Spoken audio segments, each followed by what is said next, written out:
अवधूत चिंतन श्री गुरुदेव दत्त। ज्या ज्या ठिकाणी मन जाय माझे, त्या त्या ठिकाणी निज रूप तुझे। मी ठेवितो मस्तक ज्या ठिकाणी, तेथे तुझे सद्गुरु पाय दोन्ही। श्री दत्त म्हणजे आपण आत्मा आहोत याची अनुभूती देणारे। प्रत्येक आत्म्यात देव हा आहेच, त्यांच्या विना आपल्याला अस्तित्व नाही। अवधूत म्हणजे आपल्या शरीरातील अहम नष्ट करण्याची शक्ती आणि बुद्धी जे देतात ते अवधूत। श्री दत्त प्रभू पासून त्रिमूर्ती पासून 3 कोटी देव आणि 3 कोटी देवांपासून 33 कोटी देव उत्पन्न झाले। आणि म्हणूनच केवळ श्री दत्त नामस्मरणाने सकल देवता स्मरण केल्याची अनुभूती होत असते, असे श्रीपाद श्रीवल्लभ चरितामृतामध्ये वर्णन केलेले आहे। दत्त उपासनेला संप्रदायाचे स्वरूप हे श्री नृसिंह सरस्वती यांच्या प्रभावामुळेच आलेले आहे।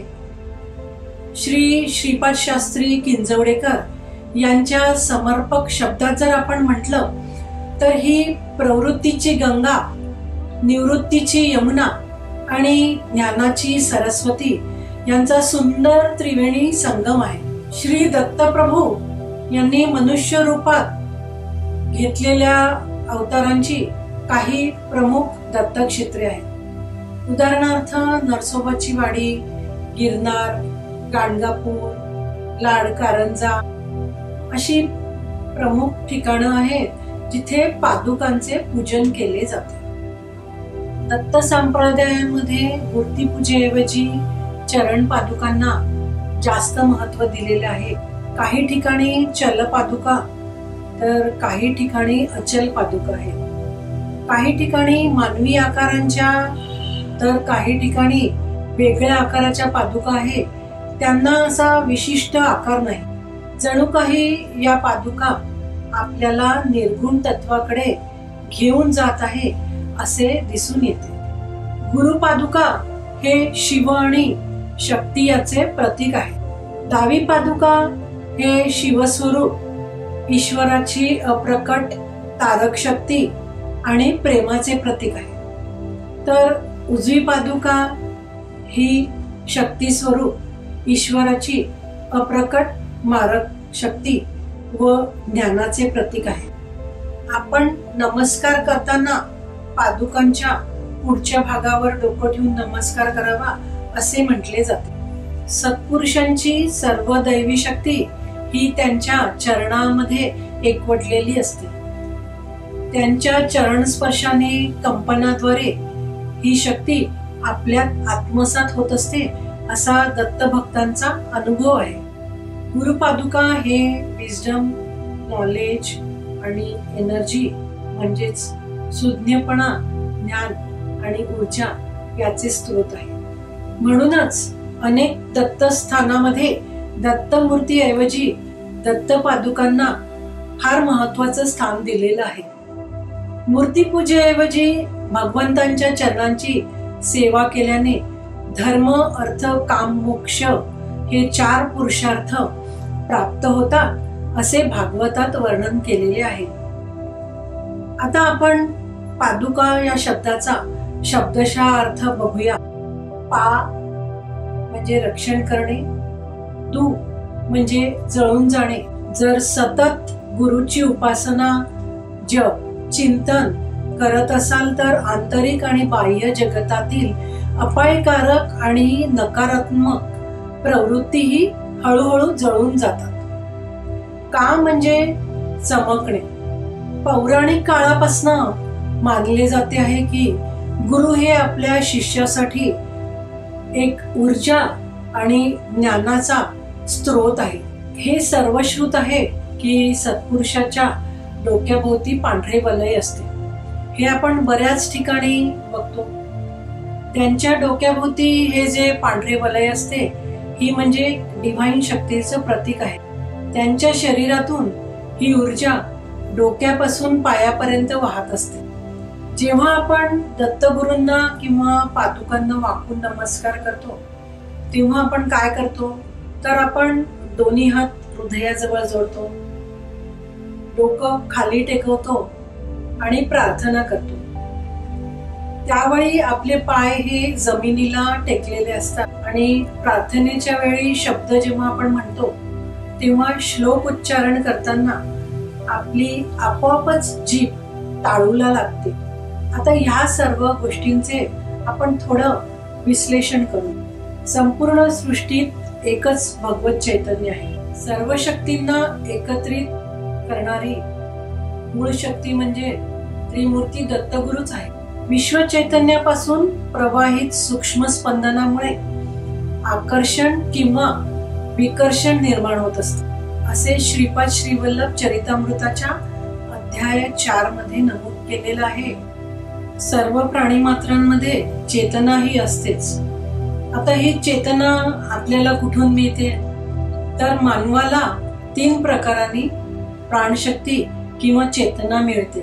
पहिली म्हणजे सूर्यापासून सूर्यकिरणांच्या द्वारे, दुसरी ही हवेतून श्वासोश्वासाद्वारे आणि तिसरी जमिनीपासून आपल्याला प्राणशक्ती मिळत असते.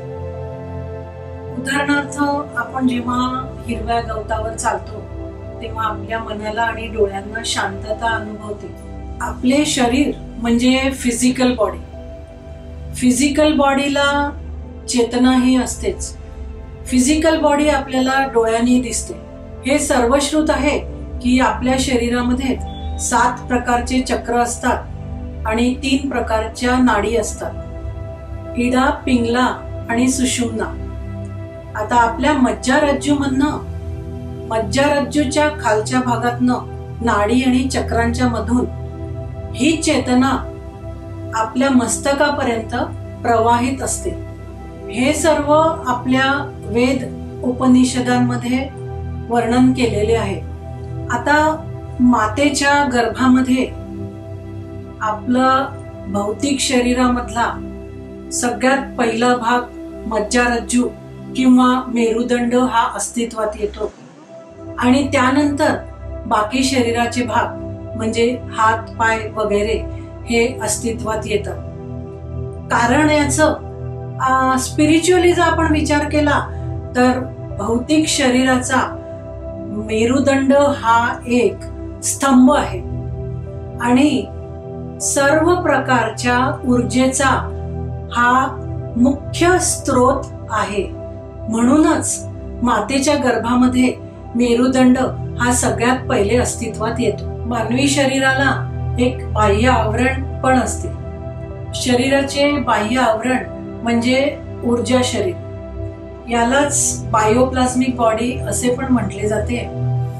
ही बायोप्लाझ्मिक बॉडी आपल्या शरीराच्या आकाराप्रमाणे आवरणासारखीच असते. बायो म्हणजे लाईफ किंवा जीवन आणि प्लाझ्मा म्हणजे 4th स्टेट ऑफ मॅटर. आता स्टेट ऑफ मॅटर हे आपल्या सर्वांना माहितीच आहे.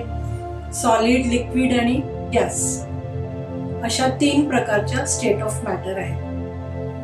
चौथी स्टेट म्हणजे प्लाझ्मा. आता याला प्लाझ्मा का म्हणतात, तर प्लाझ्मा म्हणजे gas with positive and negative charged ions. याच शरीराच्या बाह्य आवरणाचा किर्लियन फोटोग्राफीने एनर्जी बॉडी किंवा ऊर्जा शरीर म्हणून शोध घेतलेला आहे. यालाच ओरा असं पण म्हटलं जातं. बायोप्लाझ्मिक बॉडी किंवा ऊर्जा शरीर याचं कार्य काय, तर ऊर्जा आत्मसात करणे, प्रसारित करणे आणि शरीराला ऊर्जा देणे व शरीराचे कार्य सुरळीत ठेवणे. हे झाले बायोप्लाझ्मिक बॉडी किंवा ऊर्जा शरीराबद्दल. आता आपण मानवी मेंदूबद्दल काही गोष्टी बघूया. मानवी मेंदू हा वेगळ्या वेगळ्या 5 फ्रिक्वेन्सीवर काम करत असतो. पहिली गॅमा, दुसरी बीटा, तिसरी अल्फा, चौथी थीटा आणि 5वी डेल्टा अशा 5 प्रकारच्या फ्रिक्वेन्सीवर मानवी मेंदू हा कार्यरत असतो किंवा कार्य करत असतो. आता तुम्ही म्हणाल की याचा आणि पादुका पूजनाचा काय संबंध आहे? तर मी हे तुम्हाला यासाठी सांगत आहे की या 5ही फ्रिक्वेन्सी पैकी अल्फा फ्रिक्वेन्सी म्हणजे 7 ते 14 हर्ट्झ मध्ये आपला मेंदू सगळ्यात जास्त रिलॅक्स असतो. जेव्हा आपण गुरुपादुकांना श्रद्धेने व भक्तीने नमस्कार करतो तेव्हा आपण आपल्या शरीराचा सर्वात उंच भाग म्हणजे मस्तक आपल्या गुरूंच्या चरणांवर ठेवतो, त्यांना शरण जातो आणि त्यांच्या प्रती आपण कृतज्ञता व्यक्त करतो. यावेळेसच आपल्याला आत्मिक शांतता आणि आत्मिक आनंद मिळू लागतो. आपल्याला जेव्हा अद्भुत अशा चेतना आणि मनशांती व आत्मिक आनंदाची अनुभूती होते तेव्हा मेंदू हा सगळ्यात जास्त रिलॅक्स असतो. यावेळेसच मेंदू हा अल्फा फ्रिक्वेन्सीवर काम करत असतो. शांत आणि सकारात्मक ऊर्जा आपल्या मेंदूला मिळत असते. मेंदूवरचा ताण कमी झालेला असतो आणि आपली कोणती पण गोष्ट ही आत्मसात करण्याची शक्ती किंवा रिसेप्टिव्ह पॉवर ही जास्त असते. आपला आत्मा, हृदय आणि मेंदू, आत्मा, हृदय आणि मेंदू हे एकत्रित काम करत असतात. यावरून हे लक्षात राहील की जेव्हा आत्मा, हृदय आणि मेंदू एकत्रित काम करत असतात ही अल्फा फ्रिक्वेन्सीवर काम करणारी मेंदूची स्थिती आपल्यासाठी किती महत्वाची आहे. यापूर्वी मी जे तुम्हाला सांगितलंय की गुरुपादुकांना जेव्हा आपण नमस्कार करतो तर तेव्हा आपले दोन्ही हात हृदयाजवळ जोडलेले असतात आणि पाय जमिनीला टेकलेले असतात. डोकं आपण खाली टेकवतो आणि प्रार्थना करताना जीभ ही आपली टाळूला लागते. टाळूला जेव्हा जीभ लागते तेव्हा आपली पॅरासिम्पॅथेटिक सिस्टीम ही ऍक्टिव्हेट होते आणि जेव्हा ही सिस्टीम ऍक्टिव्हेट होते तेव्हा आपल्याला कामनेस, फोकस्ड माइंड आणि कॉन्सन्ट्रेशन याचा अनुभव घेता येतो आणि ह्यालाच ऑप्टिमम अल्फा फ्रिक्वेन्सीवर जे काही मेंदू आपला कार्यरत असतो ते अनुभवता येतो. अभ्यास योग युक्तेन चेतसा नान्यगामिना परमं पुरुषं दिव्यं यती पार्थानु चिंतयन्. भगवद्गीतेतील 8वा अध्याय आणि 8व्या श्लोकामध्ये असे म्हटले आहे की परमश्रद्धेने, स्थिर चित्ताने चिंतन केले तर प्रकाश स्वरूप दिव्य पुरुषाला आपण जाऊन मिळतो. आपल्या पारंपरिक, सांसारिक व सामाजिक जबाबदाऱ्या पार पाडताना आपली प्राणशक्ती किंवा चेतना ही खर्ची झालेली असते किंवा कमी झालेली असते. ह्या प्राणशक्तीला भरून काढणे फार गरजेचे असते. यासाठी मेंदूला रोज काही काळ म्हणजे कमीत कमी 15 ते 20 मिनिटं ऑप्टिमम अल्फा फ्रिक्वेन्सी मध्ये आणणे फार महत्वाचे असते, फार गरजेचे असते. आता आपण रोज तर काही श्री दत्तक्षेत्री जाऊ शकत नाही, पण मनाला गुरुचरणी स्थिर करू शकतो. भगवद्गीतेमध्ये पण हेच सांगितलेलं आहे की आत्म्यात तत्वदर्शी ज्ञान प्राप्त करण्यासाठी मनाला हृदयाच्या ठिकाणी स्थिर करून जिंकलेल्या मनाने मस्तकामध्ये प्राण स्थापन करून आपल्या इंद्रियांवर ताबा मिळवता येतो. दिव्य रूप ब्रह्म परम गुरुशी लीन होता येतो. म्हणजेच तुम्ही पण, आपण सर्वांनी दिव्य रूप ब्रह्म परम गुरूंशी लीन व्हावे. मी हे जे काही सांगते आहे ते काही खूप मोठा सिद्धांत मांडून सांगत नाहीये, तर माझ्या काही प्रश्नांचं निरसन करण्याकरिता मी जे काही वाचन केलेलं आहे ते मी तुमच्या समोर मांडण्याचा एक प्रांजळ प्रयत्न केलेला आहे. आणि माझी सर्वांना अशी विनंती आहे की आपण पण रोज कमीत कमी 15 ते 20 मिनिटं गुरुचरणी लीन होऊन आपलं मन चित्त स्थिर करून इंद्रियांवर ताबा मिळून गुरुशी लीन व्हावे आणि याची अनुभूती तुम्ही स्वतः अनुभवाल। अवधूत चिंतन श्री गुरुदेव दत्त। अशीच नवनवीन माहिती सर्वप्रथम मिळवण्याकरिता बेल आयकॉनला क्लिक करा, व्हिडिओला नक्की लाईक करा आणि माझ्या चॅनलला जरूर सबस्क्राईब करा।